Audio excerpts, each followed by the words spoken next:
Oops! Andito na naman si Uncle Tax. Dahil day off ko ngayon, tayo ay magluluto ng maha blanca. Dito pala sa kaserola ni Inang Edios, ilalagay ko na itong gatas na malabnaw. Ang isusunod ko naman itong coconut cream from Thailand. Mas nasasarapan ko kasi ito kaysa sa iba. At ang next, itong klase, ang gatas na malapot. Susunod naman natin ilalagay itong corn cream. Ang lasa na ito ay manamis-namis din. At susunod naman natin itong corn. Tinanggal ko na dito yung tubig niya. Ang susunod naman natin gagawin ay ito ay ating lulutuin lang ng mga 5 minuto.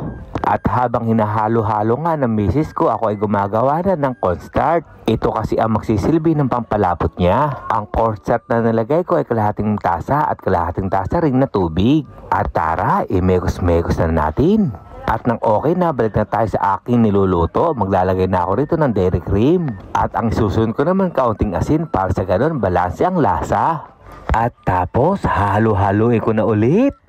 Dahil ang isusunod ko na itong asukal, 4 na kutsara nga lang pala yung aking nilagay. Kaya sa tingin pa lang, masarap na, malasa pa. At bago ang lahat, malugod pala akong bumabati ng isang magandang araw sa aking barangay. Barangay Cabu, Cabanatuan City, lungsod pa rin na Nueva Ecija. At ngayon, yung tinunaw kong cornstarch, ito ay aking inilagay na. Ito kasi ang magsisilbing pampalapot na lulutuin nating maha blanca. At habang niluluto ko nga ito, hinihintay ito ng mga taga Sri Lankan. Ang sabi ko sa kanila, hintayin nila at bibigyan ko sila. Ang sabi nga nila ay natikpan na nila ito. Dahil yung Pilipino kasama nila ay binigyan na sila.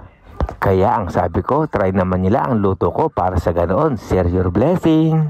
At sa loob ng 5 minuto ng kakahalo, eto medyo paluto na. Kaya sabi ko sa misis ko, ihanda na niya yung lagyanan. Nilagay na nga niya ng butter yung Tupperware upang sa ganoon hindi dumikit yung maha.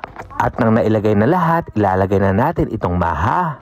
Kaya sa mga kababayan ko dito, gayahin nyo na itong luto namin. Talagang napakasarap. Mas maganda kayo na ang gumawa kaysa bumili kayo sapagkat makakamura kayo pag kayo ang gumawa. At madami pa kayong makakain at ilalagay na natin itong cheese. Ito kasi magsisilbing toppings para sa gano'n napakagandang tingnan. Kaya hanggang dito na lang. Ito yung Uncle Tax. Ingat!